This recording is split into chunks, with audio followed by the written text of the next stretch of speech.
Edom. E o povo se tornou impaciente no caminho. E o povo falou contra Deus e contra Moisés: por que nos fizeste subir do Egito para que morramos neste deserto, onde não há pão nem água, e a nossa alma tem fastio deste pão vivo? Então o Senhor mandou entre o povo serpentes abrasadoras, que mordiam o povo, e morreram muitos do povo de Israel. Veio o povo a Moisés e disse: havemos pecado, porque temos falado contra o Senhor e contra ti. Ora ao Senhor que tire de nós as serpentes. Então Moisés orou pelo povo, e disse o Senhor a Moisés: faz uma serpente abrasadora, põe-na sobre uma haste, e será que todo mordido que a mirar viverá. Fez Moisés uma serpente de bronze e a pôs sobre uma haste. Sendo alguém mordido por alguma serpente, se olhava para a de bronze e sarava. Pode sentar, glória a Deus. Amados irmãos, esta é uma mensagem que vai nos trazer a lembrança, a trajetória do povo de Israel, a história do povo israelita. Esta história do povo de Israel vai se iniciar lá em Gênesis, capítulo de número 12, quando Deus ele chama Abraão, para Abraão sair da sua terra, do meio da sua parentela, e ir para uma terra que o Senhor lhe mostraria, a terra de Canaã da Galileia. Chegando Abraão então nesta terra, o Senhor vai prometer que daria esta terra a Abraão por possessão para Abraão e para a sua descendência. Mas, amados irmãos, Abraão ele já era velho. Abraão e sua esposa chamada Sara, eles eram avançados em idade e não tinham filhos. Então, no capítulo de número 15, Deus vai dar uma visão para Abraão e vai lhe animar, vai prometer um filho para Abraão. Então, ao passar algum tempo depois da promessa que o Senhor deu para Abraão, Sara, esposa de Abraão, vai gerar um filho chamado Isaac. Isaac, o filho da promessa. Isaac, ele foi casado com Rebeca. Isaac, dois filhos, o mais velho, o primogênito, chamado Esaú. Mas a promessa que o Senhor tinha feito para Abraão, lá no capítulo de número 12, estava sobre os ombros do mais novo, sobre os ombros de Jacó, ou mais conhecido por todos nós como Israel. Jacó, então, ele é casado com duas esposas, uma se chamava Lia e a outra Raquel. E essas mulheres, então, vão gerar de Jacó as tribos de Israel. Todos nós sabemos, amados irmãos, todos nós conhecemos, então, que José foi o primeiro a chegar no Egito por propósito de Deus. No capítulo de número 37, José vai ser vendido como escravo para os seus irmãos, pelos seus irmãos, a uma comitiva de ismaelitas. No capítulo de número 39, Potifar, chefe da guarda, rei do Egito, vai comprar o José numa feira de escravo. Capítulo de número 40, José ele vai ser preso, ele vai ser encarcerado. Então ali ele vai desvendar o sonho do copeiro-chefe e do padeiro. Capítulo de número 41, José então vai se apresentar perante o faraó, rei do Egito, e vai desvendar os seus sonhos. Todos nós sabemos a história daqui por diante. Então, o rei do Egito, o faraó, ele vai fazer José como governador de toda a província do Egito. Então vai vir um tempo de fome sobre o Egito.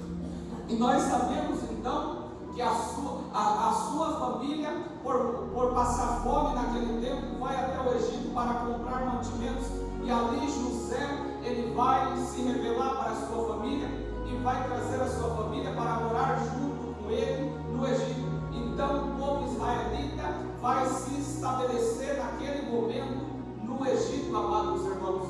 E aquele povo vai começar agora a se multiplicar. Passado de um tempo, José vai acabar falecendo. E quando José ele acaba falecendo, vai se levantar também um novo faraó naquele tempo. Este faraó, ele não vai conhecer os feitos de José, ele não vai conhecer José. Então ali faraó, vendo que o povo do Egito estava se tornando cada vez mais numeroso, cada vez mais forte, quis usar de astúcia, falou: vamos fazer os israelitas trabalharem forçados para nós, porque este povo, ele está se tornando cada vez mais forte, este povo, ele está se tornando cada vez mais poderoso, e há que vir a guerra, este povo vai se realizar com outras tribos e vai nos enfrentar. Então ali, amados irmãos, vai começar o sofrimento do povo de Israel. Naquele momento, amados irmãos, vai começar um tempo terrível para a nação de israelita.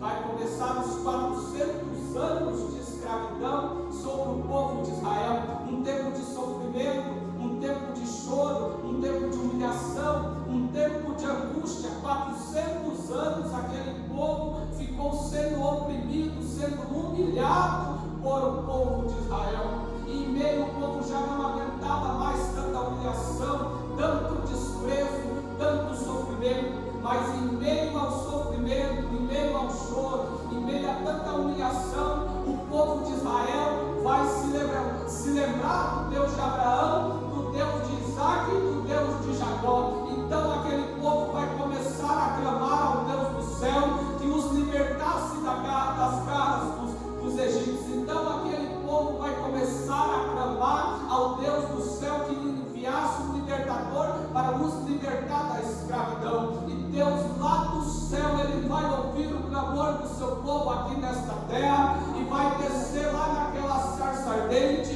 para levantar Moisés como um libertador do povo. Ele vai falar para Moisés: Moisés, eu tenho ouvido o meu clamor do meu povo. Moisés, eu tenho visto o que os egípcios estão fazendo com o meu povo. Vai lá e fala para aquele faraó, vai lá no Egito e fala para aquele faraó libertar o meu povo, para que o meu povo venha me servir neste deserto. Então Moisés vai até o Egito e começa a falar tudo isso para o faraó. Mas o que vai me chamar a atenção, amados irmãos, o que o Senhor falou nesta tarde ao meu coração, uma palavra que aquele faraó falou para Moisés: ora, Moisés, quem é este Deus que eu não reconheço a voz dele, para que eu liberte este povo para eu o servir? Ali então o Senhor vai começar a mostrar os prodígios no meio do povo de Israel. Ali o Senhor vai começar a assolar os egípcios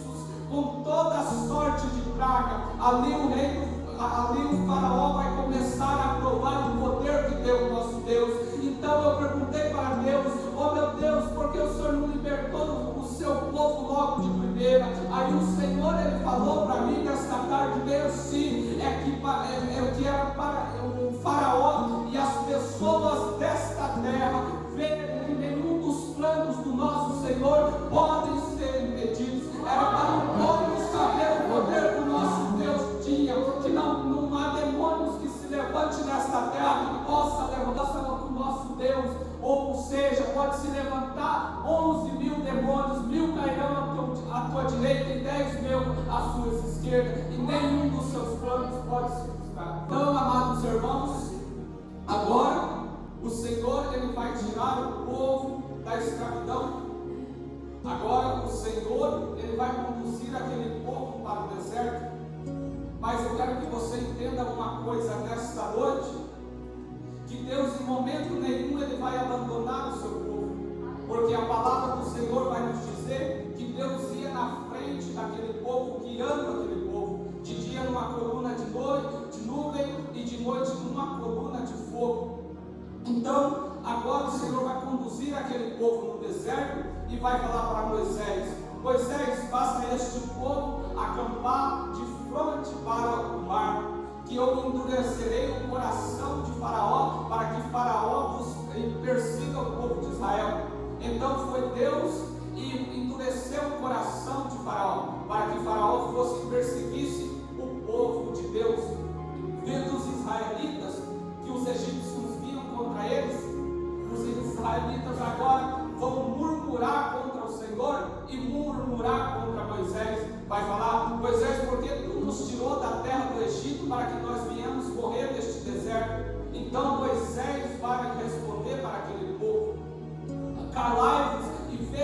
livramento que o Senhor vai nos dar neste dia. Os egípcios que vocês estão vendo agora jamais voltarão a viver, porque o Senhor pelejará esta batalha por vocês. Então o Senhor falou para Moisés: porque clama a mim, Moisés? Peça que esse povo apenas marche, peça para este povo que apenas avance, e tu levanta este bordão para cima e estende a mão sobre o mar, para fazer este povo atravessar em pé e seco do outro lado. Então, amados irmãos, Deus vai fazer o povo de Israel atravessar a pé seco no meio do mar. E agora o Senhor ele vai começar a prover na vida daquele povo. O Senhor agora ele vai começar a fazer maravilhas, milagres no meio da congregação de Israel. O povo não tinha, as águas eram amargas, o Senhor transformou as águas em doce, mas o povo murmurava porque não tinha água. O povo queria pão, o Senhor fez cair o maná da terra. O povo queria comer carne, o Senhor mandou as codornizes. Não tinha água, o Senhor tirou a água da rocha. E aqui no capítulo de número 21 é diferente. A sétima vez que o povo de Israel vai murmurar contra Deus. A sétima vez que o povo de Israel vai murmurar por falta de comida. Aqui eles vão falar novamente para Deus que eles querem voltar para o Egito, porque eles estão cansados da provisão que o Senhor está mandando do céu. Mais uma vez o povo vai olhar para trás, vai olhar para a terra de sofrimento, vai olhar para aquela terra de angústia e vai desejar voltar para lá. Mas o Senhor, Ele provê na vida daquele povo em todo momento, e o povo não dá valor. Muitas vezes, amados irmãos, eu sei que eu estou pregando para pessoas aqui hoje que estão no vale como aquele povo no Egito, estão no deserto, mas entenda uma coisa nesta noite: o Senhor ele conduz o crente para o deserto, não para a morte, mas para provar o que há no coração do crente, porque é no deserto, porque é no vale que ele encontra os seus verdadeiros adoradores. Amados irmãos,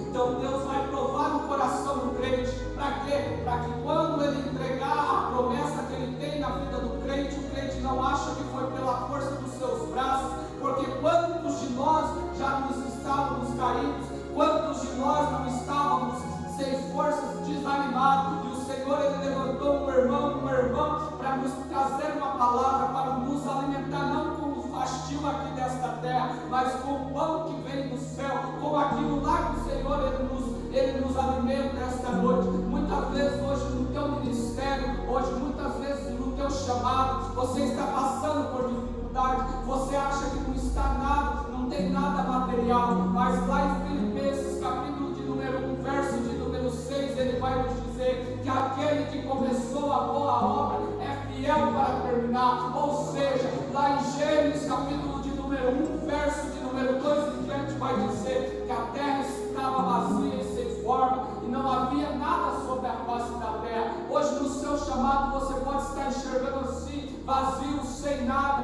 nada material, mas sabe o que é que há sobre o seu ministério? Há algo espiritual, há a providência de Deus sobre o seu ministério hoje aqui. Então aquele povo vai falar contra o Senhor, e a ira do Senhor vai se acender contra aquele povo. Então o Senhor vai mandar serpentes abrasadoras. Essas serpentes mordiam o povo, e muito do povo de Israel vai padecer, muito do povo de Israel vai morrer naquele tempo. Então o povo vai reconhecer que tinha pecado contra o Senhor, e vai pedir para Moisés: nós reconhecemos que pecamos contra o Senhor. Ora para o Senhor que nos libere, nos tire essas serpentes abrasadoras. Então Moisés vai orar para o Senhor, e o Senhor ele vai mandar mais uma vez a provisão para aquele povo. A serpente de bronze nada mais, nada menos que era um símbolo de fé, um símbolo de obediência, porque se aquele povo que estava contaminado com o veneno das serpentes obedecessem à palavra do Senhor, obedecessem à voz, tivesse fé e olhasse para aquela serpente, naquela haste seria curado. Ou seja, amados irmãos, isso é um contraste com o Evangelho de Cristo Jesus. Lá em